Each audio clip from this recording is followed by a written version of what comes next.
여러분 안녕하십니까, 박영환입니다. 한 주간 있었던 뜨거운 정치권 이슈를 다뤄보는 국민맞수 시작하겠습니다. 자, 22대 국회 첫 정기국회가 지금 열리고 있죠. 그런데 민주당은 이 최상병 특검법 제8위를 통해서 지금 한동훈 국민의힘 대표를 압박하고 있고요. 또 여기에 계엄설, 또 김건희 여사 공천 개입 논란, 윤 대통령 퇴임 후 사저 경호시설 예산 140억 논란, 여러 가지가 이제 불거지면서 여간 공방이 아주 뜨겁습니다. 자, 오늘 모신 맞수 두 분 소개를 합니다. 먼저 국민의힘 전 미디어 법률 단장을 지내셨죠, 원영섭 변호사입니다. 반갑습니다. 반갑습니다. 네, 그리고 민주당 부대변인을 지낸 서영주 맥 정치사회연구소장입니다. 네, 반갑습니다. 서영주입니다. 네. 자, 그러면은 국민맞수 첫 번째 주제로 바로 가겠습니다.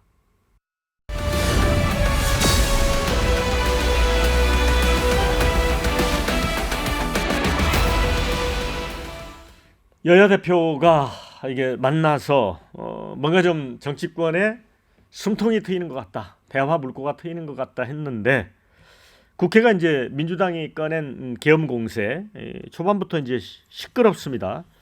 그래서 이제 대통령도 뭐 이 때문인지 이제 이 개원식도 불참을 해버렸는데, 이게 87년 이후에 모든 대통령이 사실 참석했었거든요. 좀 아쉽죠? 예, 뭐 아쉬운 부분이 없는 건 아닙니다, 분명히. 근데 역대 87년 이후에 국회가 이런 식으로 파행적으로 운영되는 것도 저는 사상 초유의 사건이라고 보고 있습니다. 계속 뭐 터무니없는 특검법이라든지 뭐 그런 것들을 반복해서 발의하고 거부권을 행사해가지고 거부가 됐음에도 불구하고 또 발의하고 재발의하고, 역대 과연 이런 국회가 과연 있었나 하는 정도고요. 그리고 그 전에도 그 윤석열 대통령 개인에 대한 존중이 중요한 게 아니라 대통령직에 대한 존중, 그러니까 국민의 투표로 뽑힌 대통령에 대한 존중이 최소한 이제 민주당에 있어야 될 부분인데, 그런 것도 전혀 없는 상태에서 이런 그 초유의 상황이 발생한 것에 대해서 굉장히 아쉽다는 생각입니다. 서영주 소장님은 네. 어떻게 봐요? 개원식 문제를 좀 두고 보면 윤석열 대통령께서 87년 민주화후에 최초로 하지만 80년대 전두환 군부독재 시절에도요. 두 번 참석했죠. 전두환 씨도 두 번 참석했어요. 그러니까 제가 봐서는 그 윤석열 대통령께서 개원식 참석하지 않는 이유는 공사 구분이 안 돼서 그래요. 사적 감정이 충만한 대통령이 과연 국정 운영을 잘할 수 있을까라고 봤을 때 돌이켜보면 지난 거의 3년 동안 국정 운영은 제대로 뭐 돌아갔다고 평가받지 못했던 것 같고요. 이걸 기업으로 따지면 국민이라는 큰 어떤 주인, 회장의 임명받은 CEO가 대통령이라고 봤을 때 CEO가 본인의 직을 더 이상 못 해먹겠다라고 선언한 것 같아요. 개원식에 참석은요. 여야한테 얘기하러 온 거 아니잖아요. 국민 여러분께 말씀드리러 오는 자리인데 그걸 내팽개쳤다는 건 나 CEO 못 하겠어요. 네, 그런 선언인 것 같습니다. 자, 이제 9월 국회에서 이제 최상병 특검법, 사실 이제 한동훈 대표 입장에서는 진퇴양난 같기도 하고요. 또 이제 금투세, 지금 이제 정부의 그 국민연금 개혁안이 나왔기 때문에 이거 이제 특위 구성 뭐 그런 논란도 있고, 방송사법, 또 민생회복지원금법, 뭐 여러 가지 지금 현안들이 있습니다. 이런 문제는 어떻게 좀 잘 처리될까요? 저는 이 현안들에 대한 근본적인 원인이 이재명 대표의 사법 리스크에서 출발한다고 보는 거거든요. 지금 8월에 그 계속 이제 그 이후부터 해가지고 여러 가지 사건들이 일어나고 있는데, 위증교사나 아니면 선거법 관련한 재판이 10월에 있을 걸로 예정돼 있어요. 물론 그게 1심입니다. 거기서 유죄 판결이 선고된다 그래서 다 끝나는 건 아니지만, 그렇지만 그 부분과 관련해 가지고 어떻게든 이 사법 리스크와 관련한 전국을 본인이 돌파를 하려고 보니까 그러면 어떻게 해야지, 그 뭐 어떻게든 임기를 단축시키는 탄핵 빌드업, 그 탄핵 빌드업을 하고, 그리고 나서 이제 그런 거와 관련한 불을 지피기 위해서 뭐 굉장히 정쟁적인 요소가 많은 이슈들을 계속 끄집어내고 있다는 생각이 들어요. 그거는 뭐 국회가 어떻게 국민들 간의 갈등을 해결하고 국가의 문제를 해결하는 그 영역을 떠나가지고 민주당이 이재명 대표의 사법 리스크에 방탄으로서만 작동을 하고 있기 때문에, 그게 어떤 식의 뭐 위원회를 만들든 무슨 의결이 되든지 간에 이 부분과 관련해서는 근본적으로 전국 대치는 해결되지 않는다라는 거죠. 네. 이재명 대표 사법 리스크는 저는 이미 끝났다고 봐요. 재판만 남아 있고 그 재판 결과에 따라서 이재명 대표 개인 스스로 정치인으로 책임지는 문제 아니겠습니까? 근데 그걸 가지고 국정 운영과 어떻게 대치시켜서 그거 사법 리스크 때문에 국정 운영 못 한다. 그거는 뭐 좀 논리적으로 납득이 안 되는 부분이고요.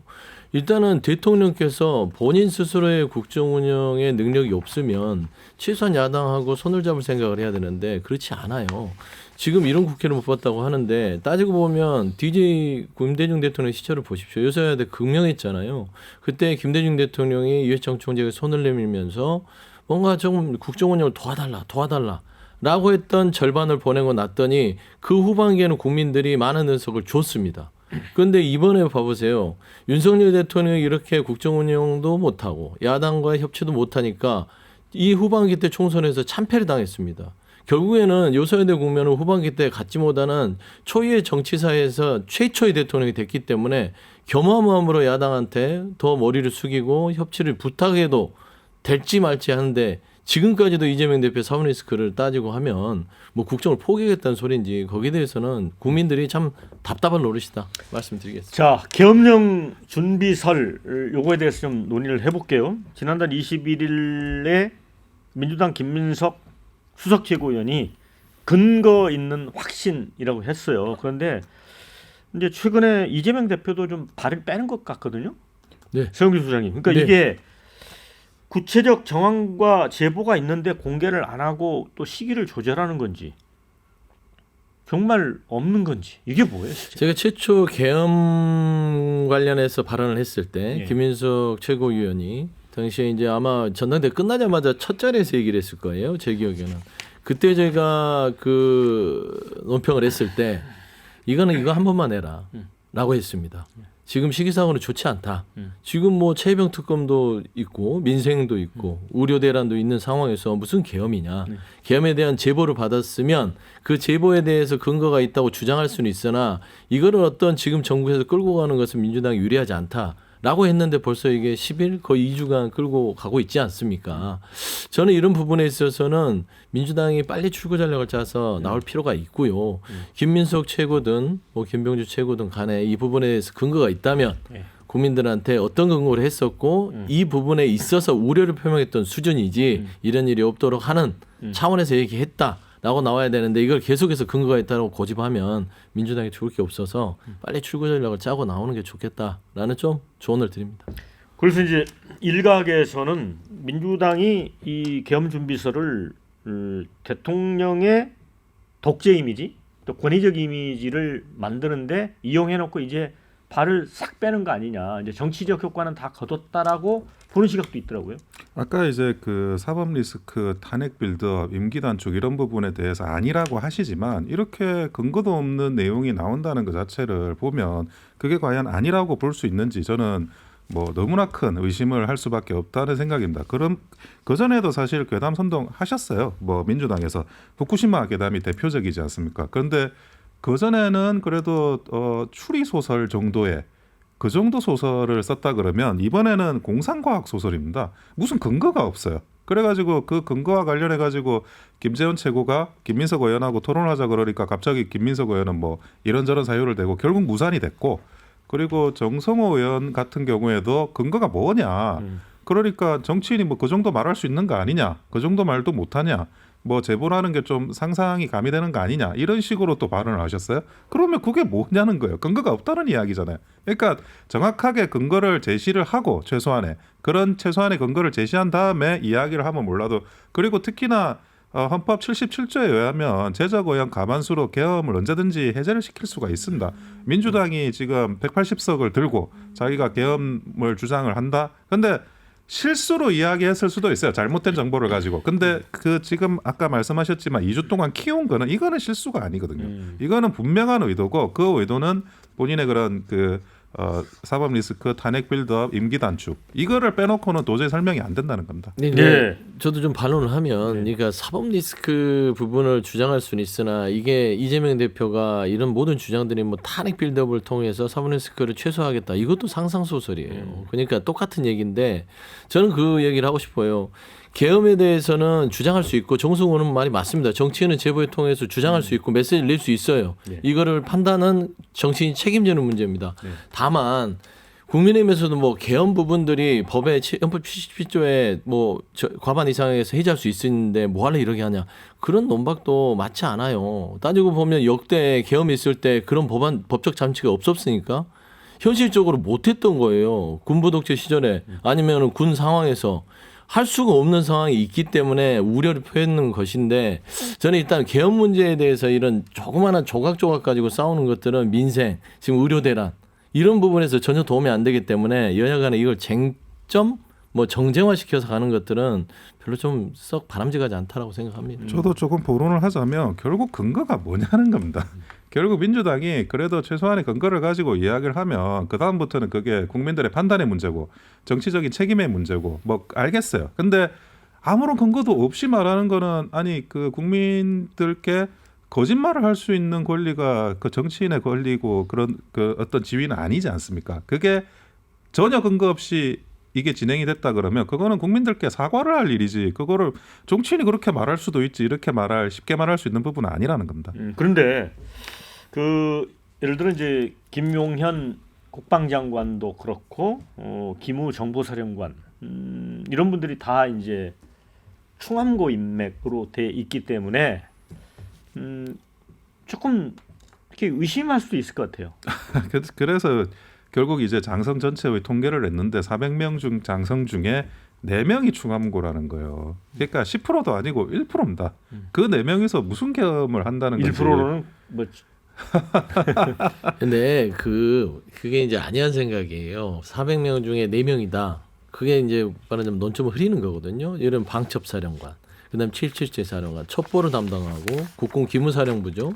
이게 이제 방첩사령부가 됐는데 거기에다가 이제 김용현 경호처장이 결국 국방부 장관으로 왔고요. 신홍식 장관이 안보실장으로 갔어요. 그러니까 충암고 라인에서 특히 행안부 장관도 충암고예요. 그러니까 계엄에 직접적인 보직이 있는 사람들이 충암고라는 것이 조금 의혹의 눈초리를 받는 것이고 최근에 김용현 경호처장이 경호와 어떤 경비와 관련돼서 어떻게 사령관들을 본인 관저로 불러서 무슨 이야기를 합니까? 사령관들이 국방부 장관한테 승인을 받았다고 하지만 지휘체계를 무시하고 갔다는 부분들이 있어서도 김병주 의원 장성 출신으로서는 납득이 안 된다는 어떤 문제제기는 할 수 있다. 저는 그렇게 좀 말씀드리겠습니다. 네. 또 이제 이 와중에 이제 김건희 여사가 지난 총선 당시에 국민의힘 공천에 개입했다는 의혹을 이제 한 언론사가 보도를 했습니다. 그 김영선 의원에게 이제 김 여사가 텔레그램을 보내서 지역구를 뭐 김해로 옮겨라 뭐 이런 의견을 전했다고 하는데 물론 이제 공천은 못 받았죠. 이거는 어떻게 보세요? 그런데 그 김영선 의원 같은 경우에는 사실 공천을 받기 어렵다는 게 파다하게 소문이 난 상태였습니다. 네. 제가 개인적으로 김영선 의원하고 친분이 없었지만 만약에 제가 뭐 김영선 의원하고 아주 어느 정도 친분이 있다 그러면 나라도 한번 지역구를 다른 데로 바꿔보시는 게 어떻겠냐고 나도 이야기할 것 같아요. 그러면 제가 공천 개입을 한 겁니까? 공천 개입이라는 거는 공천에 실제로 영향을 미치는 그런 뭐 공관위원장이라든지 아니면 뭐 이런 분들한테 이거 꼭 좀 해달라고 부탁을 한다든지 뭐 그랬으면 모르겠어요. 근데 결국 김영선 의원도 컷업 되셨습니다. 컷업 되셨으면 결국 공천을 못 받은 거잖아요. 그 김영선 의원이 다른 데 가가지고 공천이라도 받았으면 공천 개입이구나 할 수는 있을 것 같아요. 제가 볼 때는 이것도. 근데 이제 진짜 궁금한 건 예. 김건희 여사가 김영선 의원과 텔레그램을 주고 받았느냐인데 김영선 의원은 일단 부인을 했거든요. 예. 근데 대통령실 지금까지 해명은 보낸 적이 없다 여사가 이런 얘기를 또 안 하고 있어요. 아니 그 부분과 관련해서는 서로 그 주장이 엇갈리는 부분이기 때문에 어느 정도 그 확정이 될 때까지는 저도 말하기는 좀 조심스러워요. 당사자는 아니라고 하니까 네. 김영선 의원은. 자 우리 세용규 소장님 네. 이 부분은 좀 이게 보면은 어제도 그렇고 이 기사가 터지고 나서 국민의힘에서 의원을 했던 분들도 얘기를 해요. 터질 게 터졌다. 그래요. 국민의힘 내부에서도 김건희 여사 대통령 배우자잖아요. 제 좀 원현석 변호사한테 죄송하지만 원현석 변호사님이 김영선 의원한테 얘기하는 거는 공천 개입을 하기 힘들고요. 예를 들어서 대통령 배우자 권력자의 어떤 영부인께서 공천을 이렇게 해봐라 저렇게 해봐라는 공천 개입의 소지가 상당하다. 라고 볼 수 있는 것이고 국민의힘 의원들 어제도 논평하시는 분들은 전직 의원들이 서로 간에 그 당시 공천 과정에서 텔레그램을 내가 김건희 여사한테 텔레그램 받았다 라면서 여러 가지 자랑을 하고 자기에 대한 정치적으로의 어떤 입지를 자랑하고 다녔다는 거예요. 이런 것들이 언젠간 터질 줄 알았다라고 얘기를 하시는 거예요. 근데 이게 이제 단편적인 것이죠. 예를 들어 지금 김영선 전 의원은 당사자는 부인하지만 누구나 다 알다시피 김건희 여사 문자 보내는 거, 텔레그램 보내는 거 좋아하십니다. 밤새 SNS 하신다는 거. 그리고 한동훈 당시 비대위원장한테 5번이나 문자를 장문을 보내잖아요. 이런 것들을 유추해 봤을 때 이게 그냥 부인해서 될 일은 아닌 것 같고요. 김영선 전 의원이 공천에 탈락했다 하더라도 당시에 어디로 가라 마라 김건희 여사가 그 텔레그램을 통해서 어떤 당내에 있어서의 어떤 공천 과정에 의견을 냈다면 이건 명백히 총선 개입이고요. 이거는 윤석열 대통령께서도 박근혜 전 대통령을 감옥에 보낼 때 그 총선 개입으로 해서 감옥에 보냈습니다. 똑같은 사안이기 때문에 이 부분은 솔직히 서로 부인하면 수사가 필요하지 않을까 생각합니다. 근데 이 건은 개혁신당의 모 의원이 언론에 제보를 했을 거다라는 설이 있고 그런데 또 이준석 개혁신당 의원은 이거 뭐 공천을 못 받았기 때문에 별거 아닌 거 아니냐 이렇게 좀 상반된 얘기를 하거든요.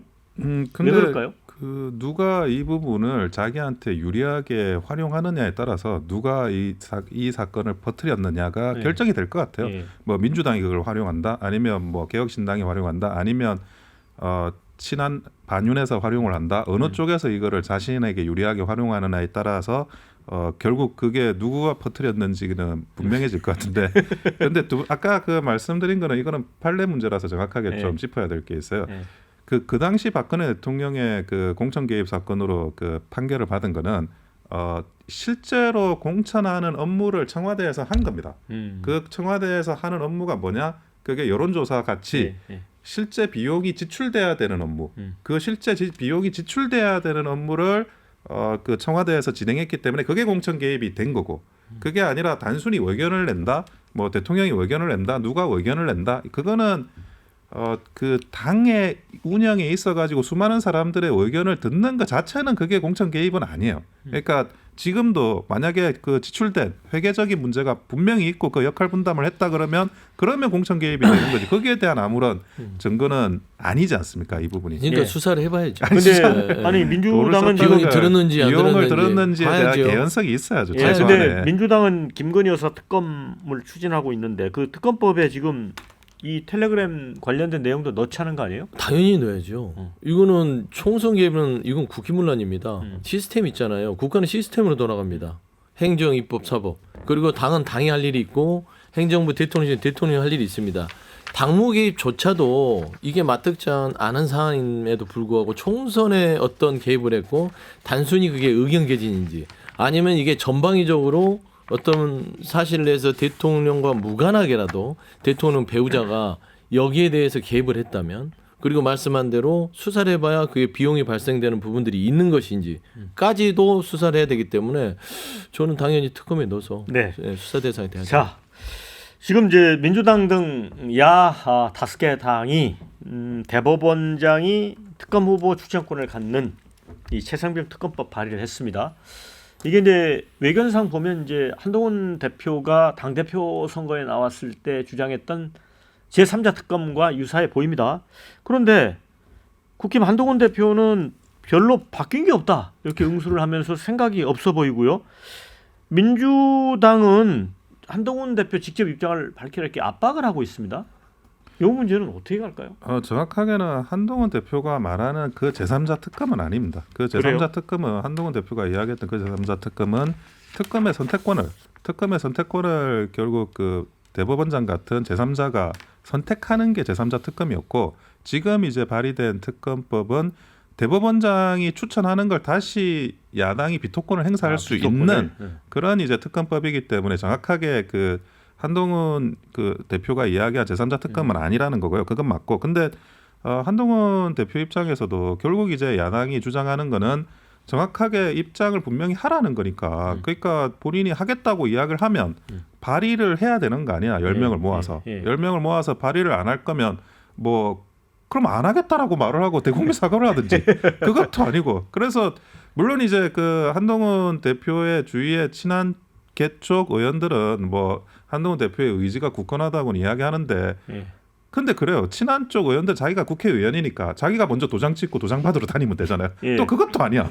그러니까 제가 뭐 민주당이 이야기하는 부분이 뭔지도 알겠고 그 예. 부분에 대해서 답답하게 생각하는 한동훈 대표 입장도 알겠는데 예. 한동훈 대표의 처지도 알겠어요. 그 예. 처지 이야기가 나왔으니까. 근데 이거는 방향성을 한동훈 대표가 뭐 본인의 어떤 그 방향성을 조금 더 분명히 하고 불확실성을 제거를 해야 되는 게 한 대표의 임무가 아닐까 하는 생각입니다. 그런데 저는 좀 궁금한 게 네. 수영주 소장님 그 지금 대법원장이 이제 특검 추천을 하는데 아까 원영석 변호사 얘기한 대로 이제 민주당이 비토권을 행사하게 돼 있잖아요. 네.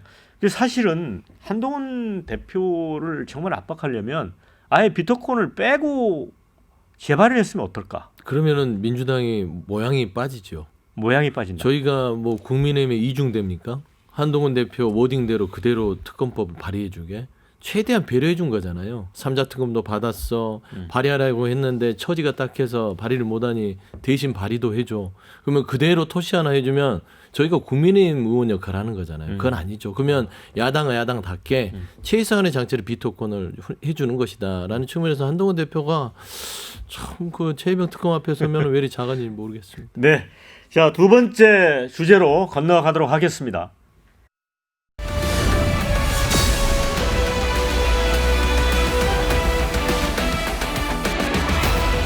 네, 지금 이제 추석 연휴를 앞두고 지금 응급실 상황이 심상치 않습니다.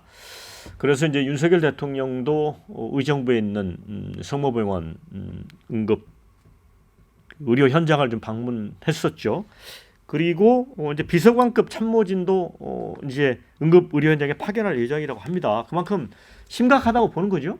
예, 뭐 그게 응급실 위기가 없다 이렇게 말하는 건 당연히 안 되고요. 그리고 이제 어느 정도 그 문제가 악화되고 있는 그거를 적극적으로 대응을 하는 게 또 정부의 역할이기 때문에 그 부분에 대해서 많은 그런 그 정부의 그런 행정력을 투입하는 건 뭐 반드시 해야 되는 일이라고 생각을 하고 있습니다. 다만 이거 가지고 결국에는 그 의대 정원 문제와 연결시키는 거잖아요. 근데 응급실의 위기 이꼴 그 의대 정원 문제가 원인이다. 그거는 대치되는 게 상치되는 게 아니에요. 그러니까 서로 이제 그 부분과 관련해서 그 문제를 마치 의대 정원만 문제가 해결되면 모든 게 해결될 것처럼 이 지금까지 나오고 있는 문제 그렇게 하는 것도 너무 이렇게 과도한 거고 특히 그러면 응급실 문제는 이전에도 계속 있어왔다는 말씀이신가요? 그 응급실이 힘든 문제는 과거에도 있었는데 근데 저는 의대 정원 문제로 이게 그 응급실을 지키는 의사들의 어떤 자존감이 훼손됐다고 생각을 해요.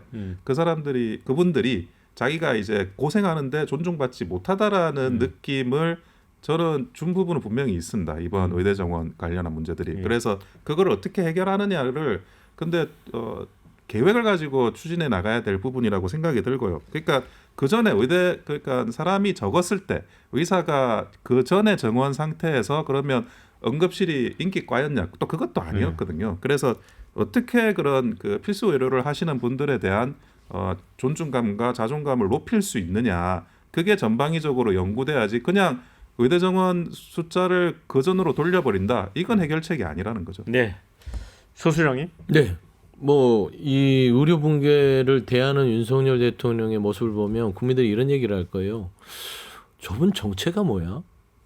정체를 모르겠어요. 왜냐하면 국정브리핑 때는 의료 현장 아무 문제 없다.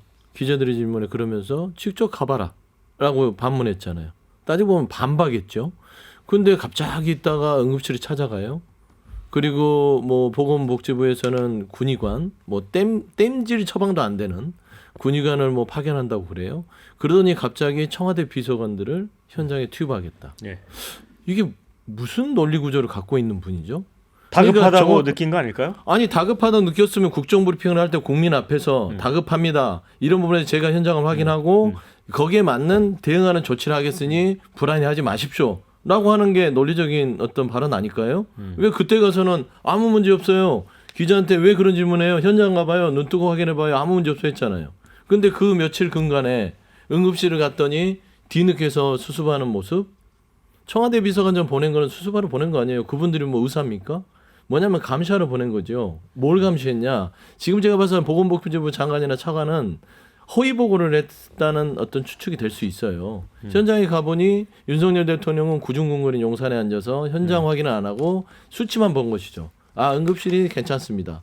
지금 문 열고 있습니다. 아, 그러네. 아무 문제 없네. 그러면 야당에서 이런 부분들 한동훈 대표도 지금 야당에 속아가지고 나한테 대들고 있네. 이런 생각을 했던 거 아닙니까? 그러니까 결국 현장 나가 보니까 의사들의 어떤 정말 이 고충을 눈으로 확인하고 난 다음에 일단 그러면 청와대 비서관들한테 현장을 확인해봐라. 내가 봐서는 복지부 장관의 차관이 허위 보고를 한 것 같고 내가 현실인식이 아닌 것 같아. 뒤늦게 깨달아요. 근데 국정운영을 하는 사람은 판단력이 있어야 되는데 이런 식으로 늘 소 잃고 외양간 고치면 네. 나라가 망해요. 네. 먹고 사는 문제가 아니라 죽고 사는 문제입니다. 자, 정말 목숨을 걸고 이 문제는 대통령이 해결한다는 의지를 가져야 된다. 그래서 지금 국민의힘 내부에서도 이제 박민수 보건복지부 제2차관을 좀 경질을 해야 하는 거 아니냐 이런 이제 목소리가 분출되는 것 같습니다. 이분이 이제 그런 발언을 했던 것도 확인이 됐던 것 같아요. 그러니까 응급실에 전화할 수 있으면 경증 아니냐라는 조금 좀 국민 감정에 좀 거슬리는 발언을 한 부분도 있고 그래서 김정혁 최고위원은 복지부 2차관을 정면 겨냥했습니다.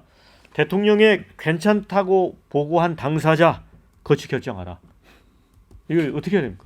아니 참 그 김정욱 최고위원 무책임하게 좀 말씀을 하시는 것 같은데 그래도 여당의 최고위원인데 네. 지금 그 의대 정원 문제가 국가 중대사입니다. 네. 지금 그 역대 DJ 이후로 DJ 때는 오히려 줄였었죠. 그 이후로 아무 정권 어떤 정권도 해결하지 못했던 의대 정원 문제에 관련해 가지고 굉장히 어렵고 더 어려운 일을 지금 진행하고 있어요. 이거 아무도 쉽다고 생각하지 않고 이 정도의 어떤 여러 가지 문제점 이거 누군가는 그래도 어떤 욕을 먹더라도 현장에 남아가지고 수습을 하고 처리를 해야 되는 사람이 필요한 겁니다. 근데 뭐 저는 그래요. 이 부분과 관련해 가지고 그 다시 박근혜 대통령의 공무원 연금 개혁 이야기 그때를 떠올릴 수밖에 없는데 그때도 여당에서도 반발이 있었습니다.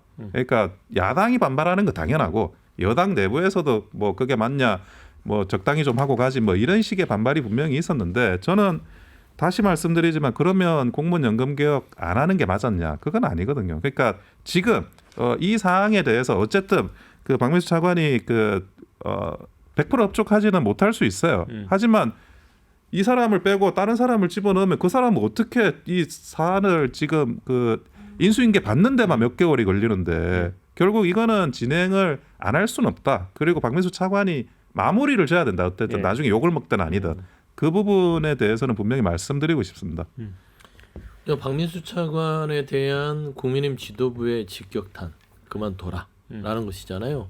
그 뭐냐면 이게 자격 없음을 이미 그 여당 내부에서도 판단한 거예요. 네. 저는 김정일 최고 혼자의 판단은 아니라고 생각합니다. 네. 그리고 제가 알기로도 여러 사람들이 박민수 차관이 결국에는 의료개혁에 걸림돌이 되고 있다.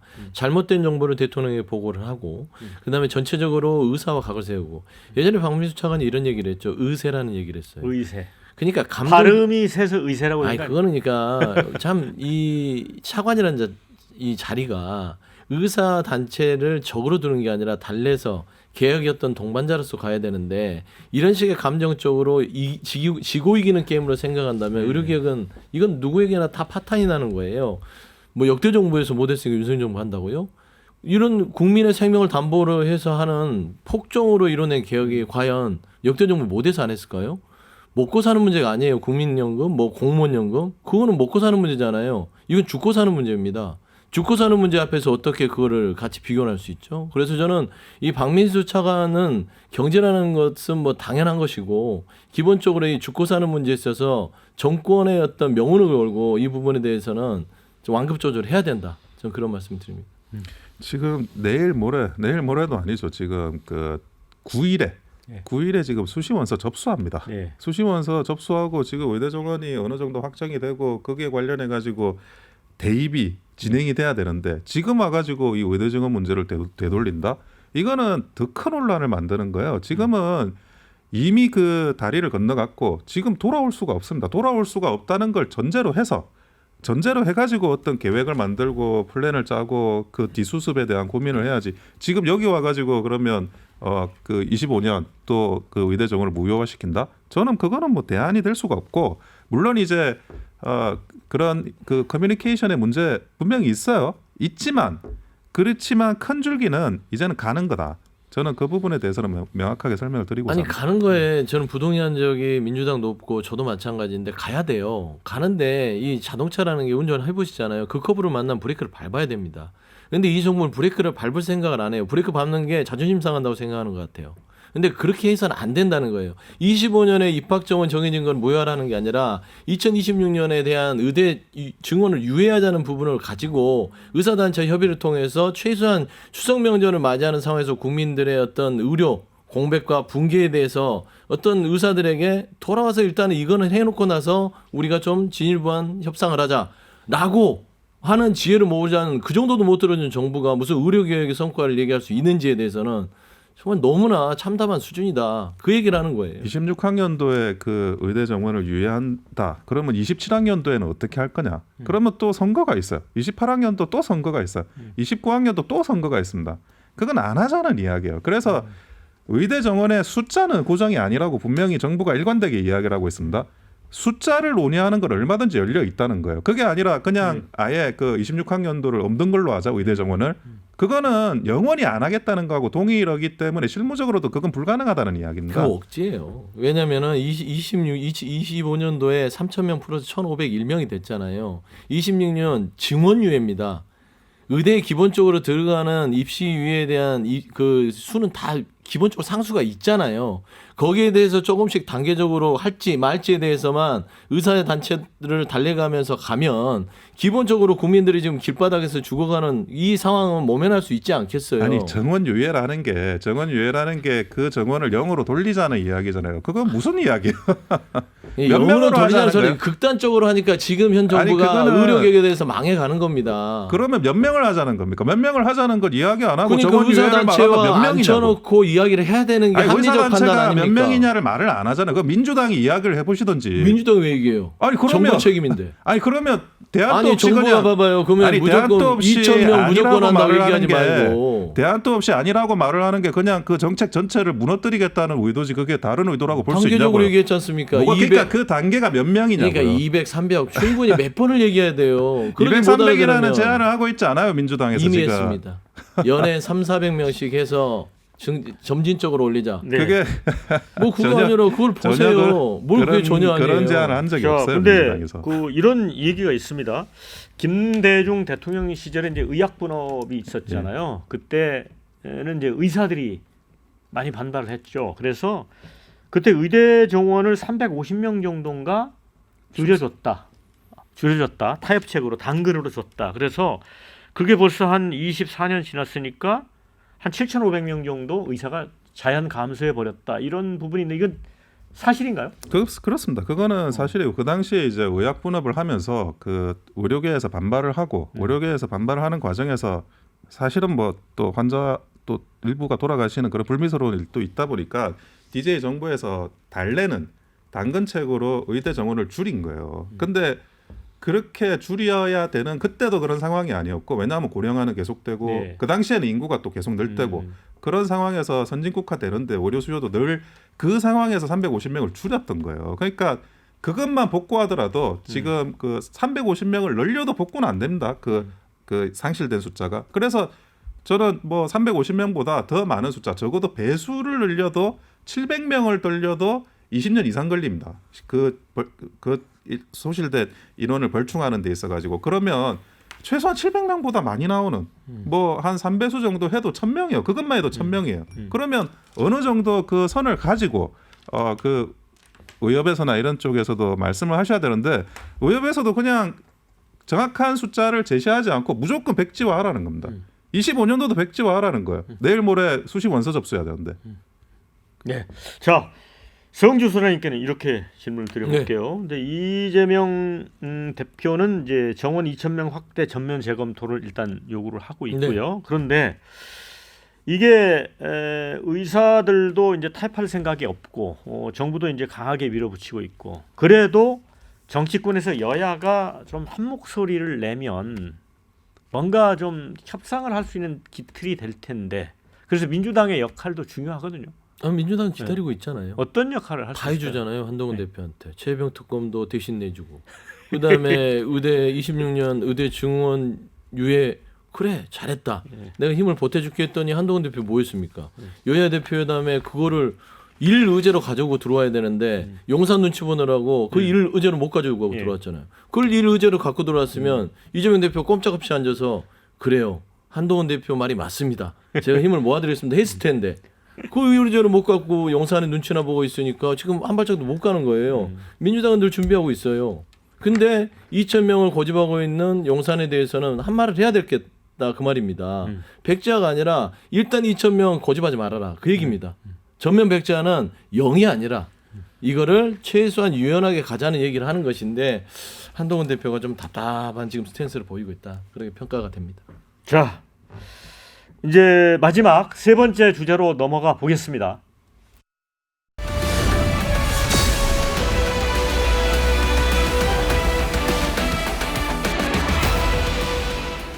네, 또 이제 이 와중에 윤석열 대통령이 퇴임 후에 거주할 사저 경호 시설 신축을 위해서 3년 동안 약 140억 원 사업비가 책정된 것으로 지금 알려지면서 이것도 좀 논란이 뜨겁습니다. 일단은 이제 전임 대통령들보다 2배 정도 는 게 크게 이제 논란이 되고 있죠. 아마도 이제 전임 대통령들이 서울에서 먼 지역으로 가다 보니까 이제 윤 대통령의 경우는 수도권 지역이 아마 검토가 되는 것 같습니다. 그러니까 땅값이 좀 비싸졌기 때문에 그렇다 하는 게 대통령실의 설명인데 이건 어떻게 보세요? 그러니까 저는 지금 이 사저 이 비용 예산 뭐 어쩔 수 없는 시기라서 그럴 수 있으나 일단은 조금 이거를 이렇게까지 과도하게 책정할 필요가 있느냐. 그리고 대통령이 지금 뭐 잘한 게 있어요. 잘한 거 없으면서 사저를 비싼 사저를 간다면 본인들 좋을 게 없잖아요. 최근에 관저에다가는 뭐 사우나에 뭐 드레스룸에 무슨 그 뭐 정자까지 갖다 놓고 있는 불법 증축하는 거. 그러니까 본인들 사는 거에만 집중하는 그런 대통령의 모습이에요. 탐욕적이라고 국민들이 느낄 겁니다. 지금 국민들은 지금 허리가 부러져요. 병원도 못 가고 있고 내 애가 지금 사경을 헤매고 있는 그런 상황에서 관저 가는데 땅이 어디가 비싼지 몰라서 한 140억 책정해 놨습니다. 수도권으로 갑니다. 지금 그럴 만한 면목이 있는지에 대해서 저는 어떤 이 구체적인 사안에 대해서는 뭐 나중에 보겠지만 지금 사안에서 140억을 책정했다는 그런 그 근거 없는 자신감. 저는 그거 굉장히 좀 현실 인식이 여전히 멀구나 생각이 듭니다. 예, 그러니까 사람들이 좀 그런 생각을 하는 것 같아요. 우리 서영주 소장님은 이제 약간 탐욕이라는 단어를 썼는데 지금 세수 감소가 상당히 심각하잖아요. 그래서 내년도 아마 정부 예산도 초긴축 예산을 하고 있으면 대통령실도 좀 이런 부분에 대한 정무적 판단을 해야 되는 거 아닌가? 좀 아쉽다. 예, 근데 저희 아까 말씀하신 거 조금 이제 반론을 하면 원래 이제 역대 대통령 3년차 말에 예산을 반영하는 게 관례적으로 돼 있었습니다. 그래서 지금 시점에서 반영하는 거는 그동안의 관례에 비추어 봐도 특이한 요소는 아니고요. 두 번째는 이제 땅값이나 뭐 이런 사실은 건물 건축비도 많이 올랐어요. 최근에 들어가지고. 그래서 단순히 뭐 땅값이 서울에 가까운 근교일 수 있다는 점, 그리고 그동안 이제 물가가 많이 상승해가지고 건축비가 많이 상승했다는 거, 그런 게 이제 복합적으로 고려가 된 건데 심지어 이조차도 확정된 건 아닙니다. 당연히 그 예산이라는 게 그 지출이 정확하게 되는 걸 전제로 움직이는 거지, 그게 계획만 세워놨다는 건데 이거를 이제 마치 확정되고 지출될 예산처럼 이렇게 보는 거는 맞지 않은 것 같고, 근데 제가 여기서 좀 판단하는 거는 어쨌든 마크로비스 그 전에 이제 그 사저로 들어가지는 않는 것 같아요. 그러면 이제 지방으로 가는 건데 그 지방으로 가실 때 굉장히 정무적인 고려를 많이 해야 될 필요가 있다. 양평 이야기 나오는 건 아마 저기 처가 쪽인 것 같고 강원 이야기 나오는 거는 외가 쪽인 것 같아요. 근데 양평이든 강원이든 보수세가 좀 강한 지역이에요. 그런 거보다는 그 민주당 같은 경우에는 뭐 김해 양산 뭐 이런 식으로 했던 것처럼 조금 이제 그런 그 정확한 정치 지형이나 정무적인 판단 하에서 그 지역을 선정하는 게 앞으로도 여러 가지로 필요한 부분이 아닌가 하는 생각이 듭니다. 그러니까 뭐 이제 사전은 좀 지금 시기상조 같아요. 그런데 제가 말씀했듯이 예산은 이게 뭐 불용 처리가 될 수 있는 것이고 다 활용이 안 될 수도 있는 것이고 삭감이 될 수도 있는 것이고 증액이 될 수도 있는 것이에요. 근데 140억에 대해서 아무 생각 없이 그래 그 정도면 되겠다라고 어떤 결정을 보고 됐을 거 아니에요. 대통령한테는. 그러면은 그걸 결정했다는 게 참 면목이 있으시나 국민한테라는 생각이 들고 양평에 장모 땅 많고 배우자 땅 많잖아요. 예. 그냥 거기 가서 그냥 그 땅에서 좀 본인이 좀 저렴하게 예산 좀 긴축해서 사시는 게 어떤 건지. 맨날 입에는 맨날 재정 긴축 허리띠를 졸라매라는데 대통령 본인만 허리띠 풀고 사시는 것 같아요. 네. 이제 용산 대통령 집무실 리모델링을 했는데 아까 소영주 소장님 이야기했지만 이제 그 사우나 시설도 이제 논란이 되고 있고 그런데 이제 증축 과정에서 참여한 업체를 두고도 또 논란이 있고 근데 대통령이 지금 여러 측면에서 이렇게 힘든데 자꾸 이런 일이 왜 터지는 겁니까 이게 정말? 그게 능력입니다. 그냥 국정 운영 능력이라고 하죠.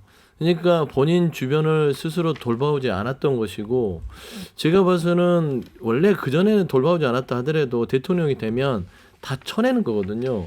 DJ 대통령 일화를 잠깐 제가 들려드리면 당시 대통령이 되고 나서 당시 동교 동계에 같이 있었던 여러 정치하시는 분들을 불러서 용돈을 주셨대요.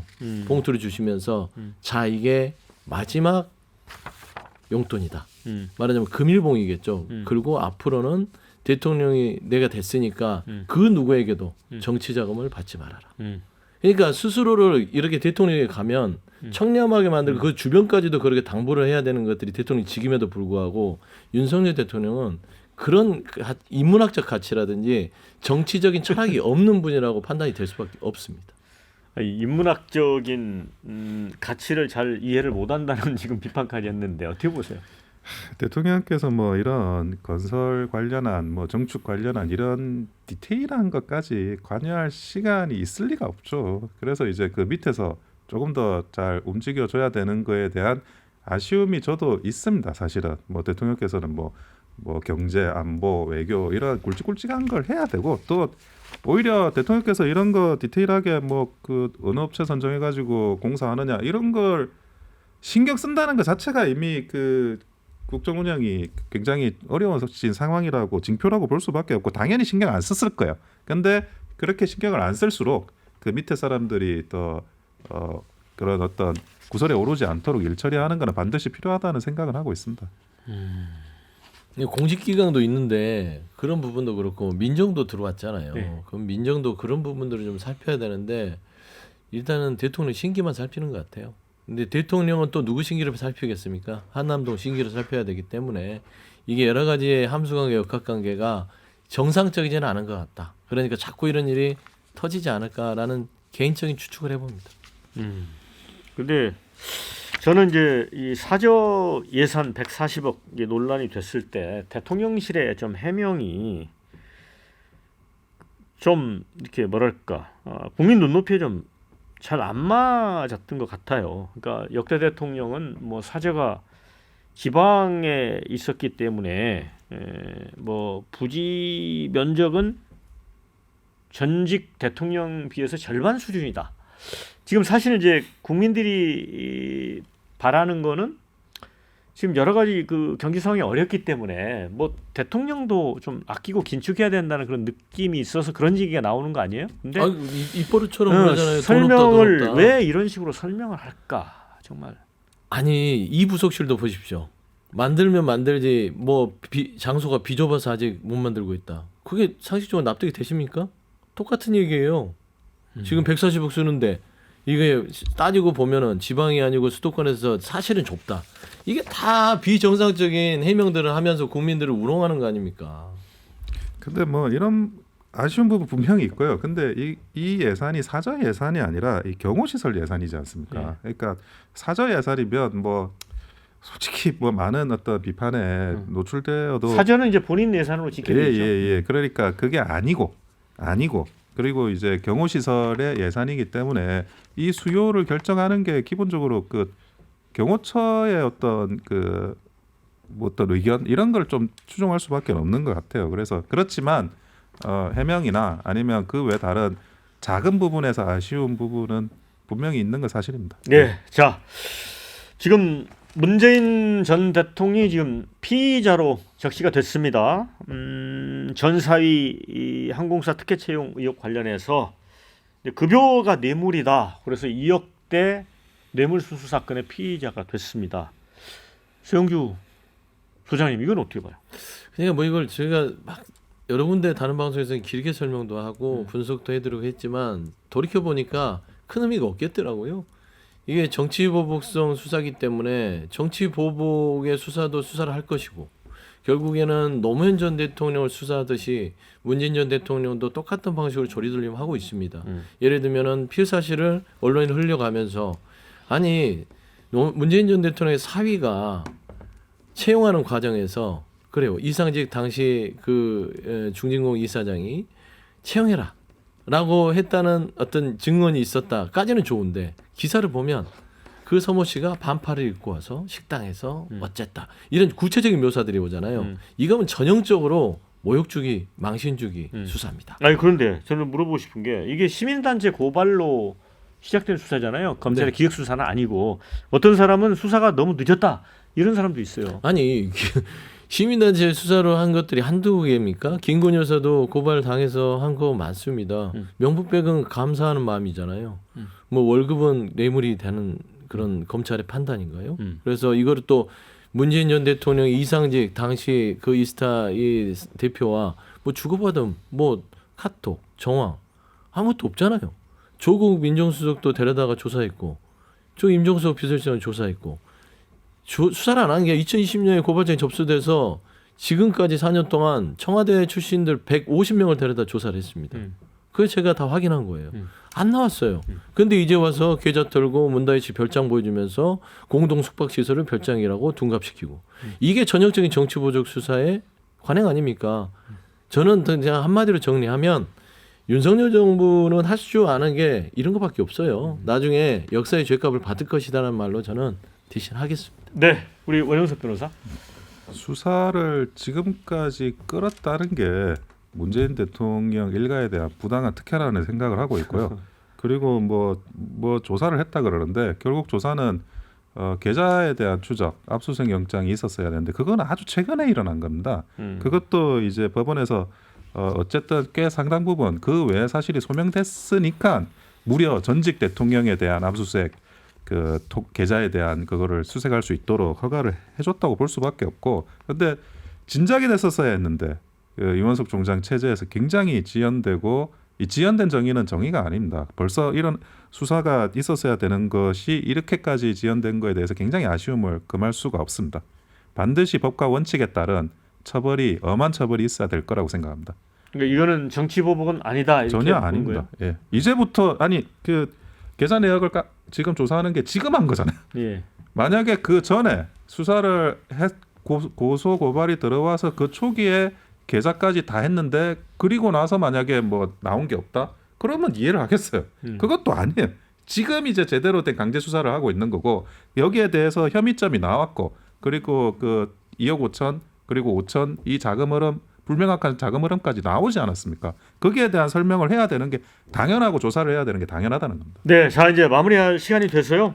두 분에게 50표씩 자는 시간을 드리겠습니다. 못다한 말씀 듣도록 할게요. 우리 최영주 소장님. 네, 제가 먼저 할까요? 윤석열 정부의 폭정이 정말 끝이 없습니다. 저는 국민한테 사랑받기를 포기하지 않았냐. 근데 이 대통령직이라는 것들은 본인이 대통령이 되면 영원한 게 아닙니다. 윤석열 대통령이 얘기했죠. 고작 5년짜리 권력을 가지고 국민 앞에 까불면 안 된다. 저는 겸허한 마음으로 다시 한번 3년이 지났지만 남은 임기 동안 제발 국정기조를 변화하고 국민한테 사랑받을 일들을 고민하지 본인이 잘 먹고 주변 잘 챙기고 본인 배우자한테 사랑받을 생각만 하지 않았으면 좋겠다. 라는 말로 좀 말씀드리고요. 네. 전 정권에 대한 정치보복 수사 언젠가는 다 역사의 업보로 남는다라는 말씀드립니다. 우리 원 변호사님. 마크롱 대통령이 대통령 하면서 그런 말을 한 적이 있습니다. 프랑스 대통령은 정말 하기 힘든 자리다. 왜냐하면 과거에 그 프랑스 국민들이 왕을 단도대로 올리지 예. 않았냐. 그런 것처럼 제가 볼 때는 그런데 프랑스 대통령보다 더 힘든 자리가 대한민국 대통령이라고 생각을 합니다. 결국 역사의 재단에 자신을 바치는 그런 각오가 돼 있는 사람이 대통령이 돼야 되고 이번 의료개혁과 관련해서 분명히 이것이 역사적인 이정표가 될 거라는 거를 확신합니다. 두 분이 생각이 같은 부분도 있었지만 다른 부분이 더 많았던 것 같습니다. 자, 두 분 수고 많으셨고요. 함께해 주신 여러분께도 감사의 말씀을 드립니다. 저는 다음 주에 다시 찾아오도록 하겠습니다. 수고하셨습니다. 네, 감사합니다.